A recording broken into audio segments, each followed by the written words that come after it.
For this demo, I'm going to be using this image that I found off of the Met's website. It's an image of a plate that's a part of their collection, a German plate. And so I'm downloading each point of view that they have. This is a public domain image. And using these images, I'll be able to build a working 3D model.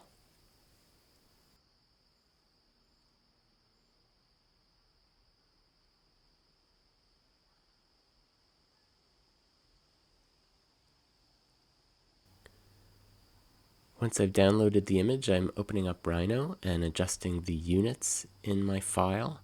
This is something you could set to whatever you prefer, but I'm setting it to inches.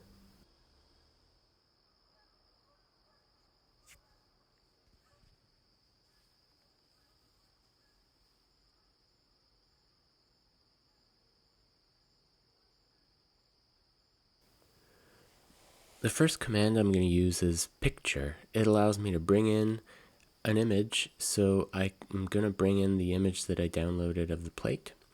In Rhino, you can just start typing a command and it'll pop up. You can either use the menu or the toolbox, but I like just typing commands and it's a lot quicker that way. So once I've dragged the image onto the building plane, I can set the transparency of the image lower so it helps me see the grid below and sometimes can be helpful.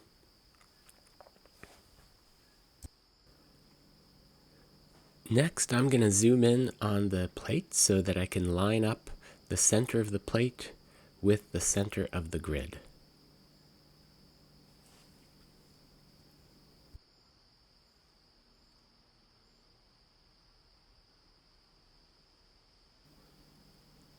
Once the plate is centered, I'm going to use the Polygon tool to draw a 9-sided polygon on top of the plate image. This plate's got 9 lobes on it, so that's why I picked a 9-sided polygon.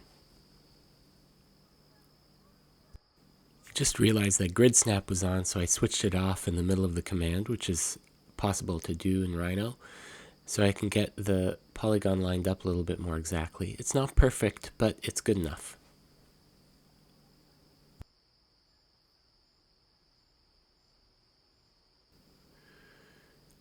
Next, I'm going to use the arc tool, and I'm setting it so that the arc's start and end points are how the arc is defined. And I'm going to use the polygon I just drew as a guide.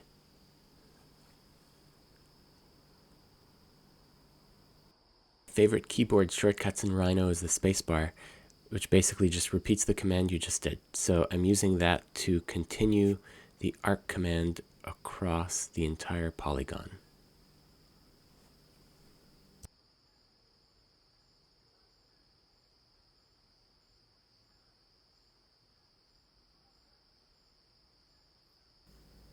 Next, I'm going to join all of these arcs together to form one continuous curve. So I'm typing in the command join and then selecting each of the curves.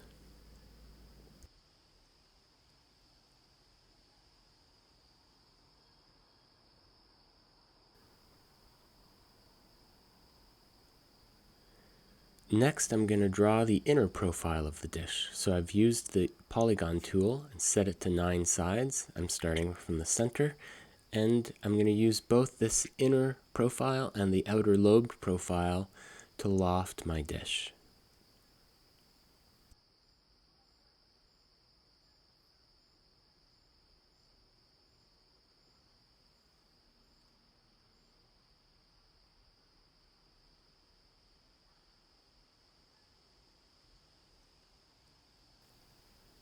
So here I'm selecting the outer profile and I'm going to move it upwards. This is going to define the elevation of the dish.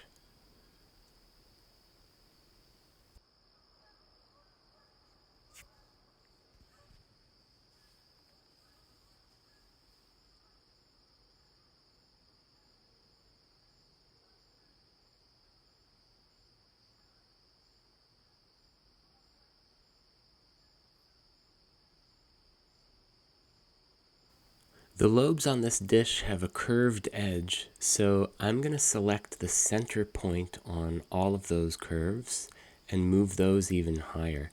That's going to help me define the curved edge.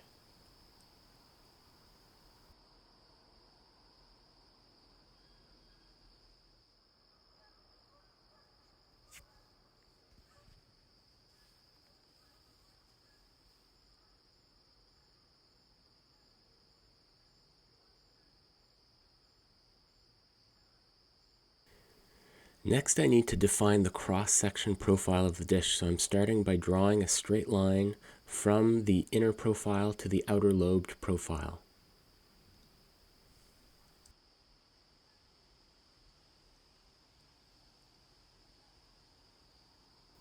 Here I'm adding a few control points, that way I can curve the profile.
Next, I'm going to use the sweep to rail command to loft the surface of the plate using the inner polygon profile and the outer lobed profile.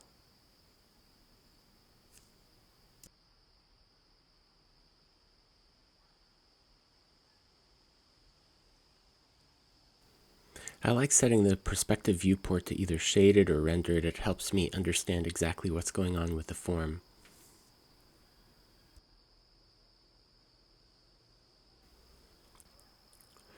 Next, I need to build up the volume on the outside of the profile, because that still needs to continue and form a straight edge that will be the top edge of my material later on.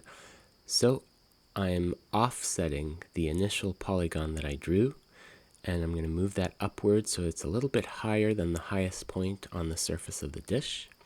Then I'm going to draw a cross-section curve that extends from the outer profile to that offset polygon, and I'm going to sweep that one as well.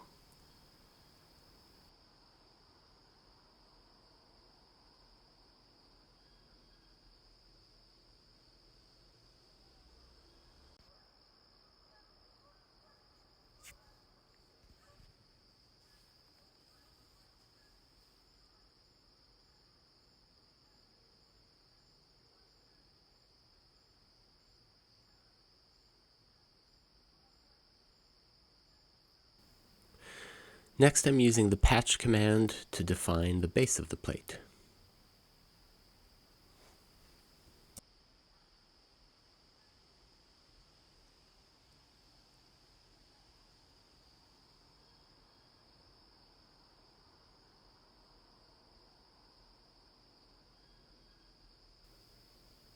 And finally, I'm going to use the Boolean union command to join all of these surfaces together.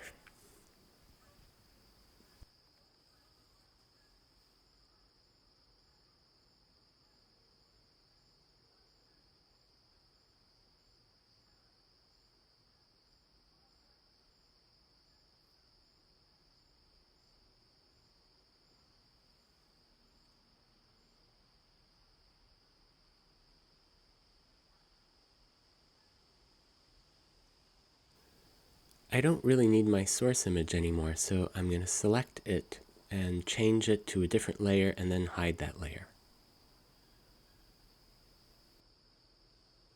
Now that I've got my surface defined, I'm going to use the Boolean split function to duplicate it in reverse.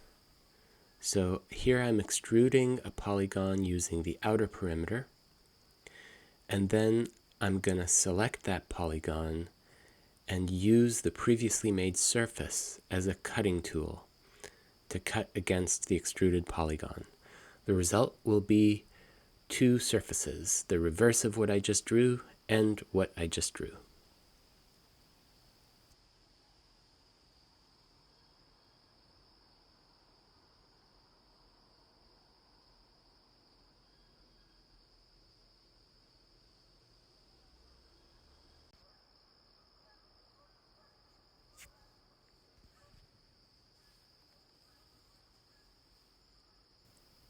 The result is the surface that I'll be sending to the CNC milling machine. So the machine is going to mill this surface out of wood or foam, and that's what I'll be pouring plaster into.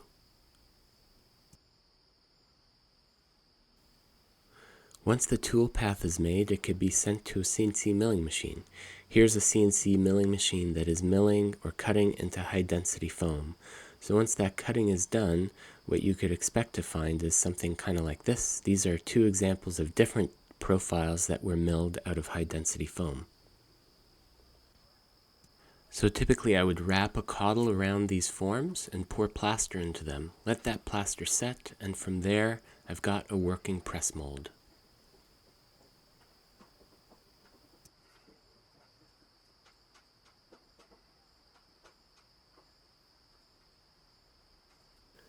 Here I'm making a clay slab. The press mold works by draping a clay slab on top of it, so I'm going to use a rolling pin to evenly press out this slab.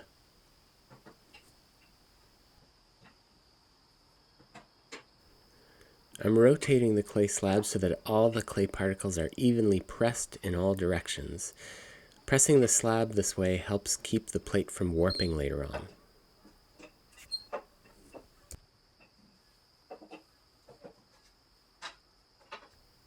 Here I'm using two sticks as spacer guides so that my slab is the same thickness the whole way through.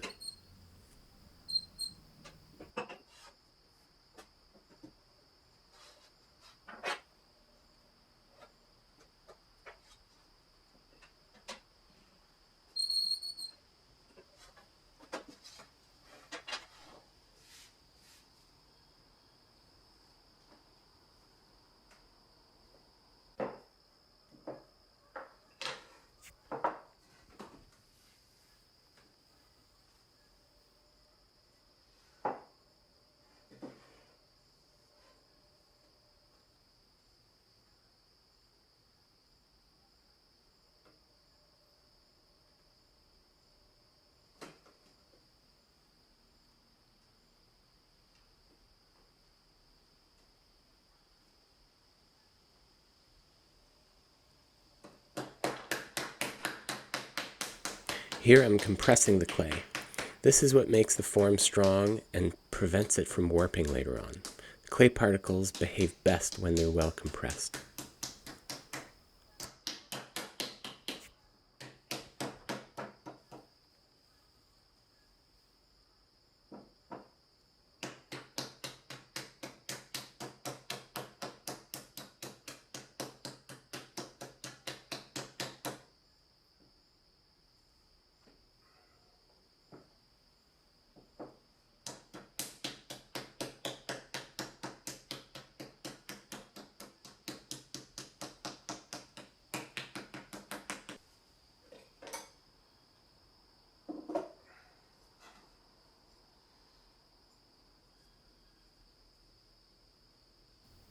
Here I'm using a wooden tool to cut the edge of the clay off. I don't want to use a metal tool here because I don't want to scratch up my plaster mold.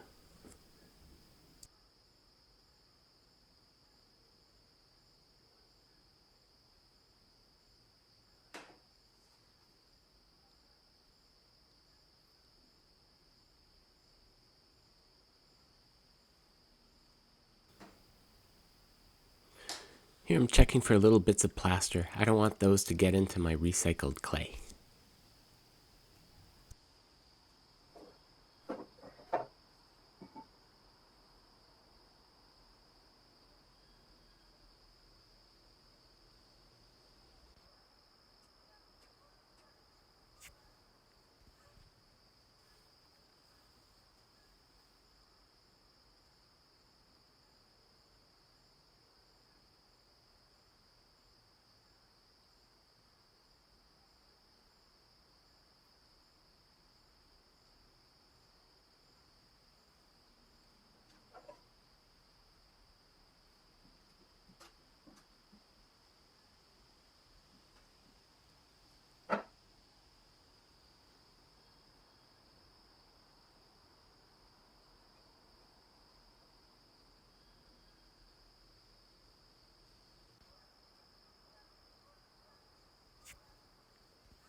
Once the back side of the plate is defined, I'm going to use a fork to score the back end of the plate where I'm going to attach a foot. The foot is going to allow the plate to sit off the surface of the table.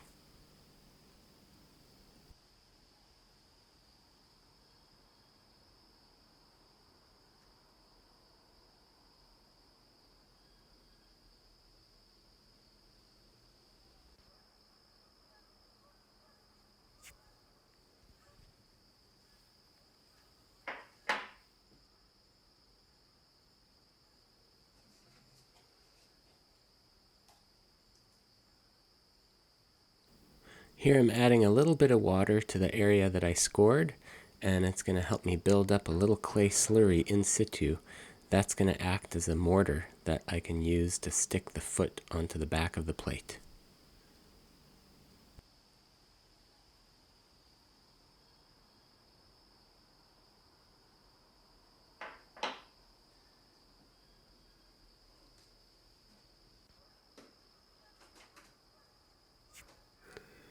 Here I'm making a coil. I'm starting by wedging a little bit of clay. I'm going to slowly press this out into a coil and use that to build my foot.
Here I'm scoring one side of the coil so that I can attach it to the back side of the plate.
Once the foot is attached, I let it sit on the mold for about 30 minutes or so. It depends on how humid it is outside and how wet the mold is.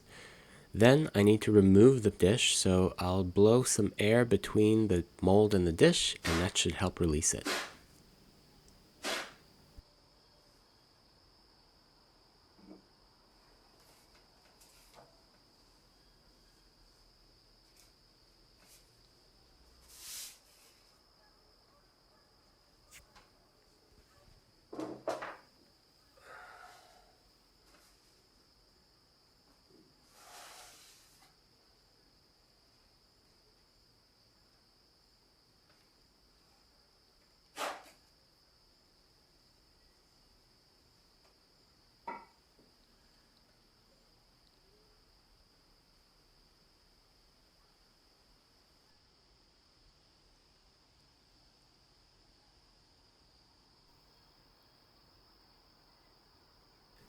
Here I'm using a wooden stick to help define the thickness of the rim of the plate.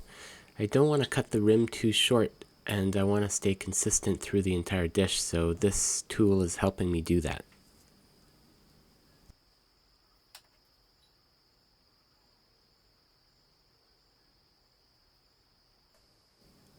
Once the edge of the dish is marked up, I'm using a piece of floss as a wire cutter to cut the edge of the dish. So I'm going to slowly rotate it and follow the line I drew.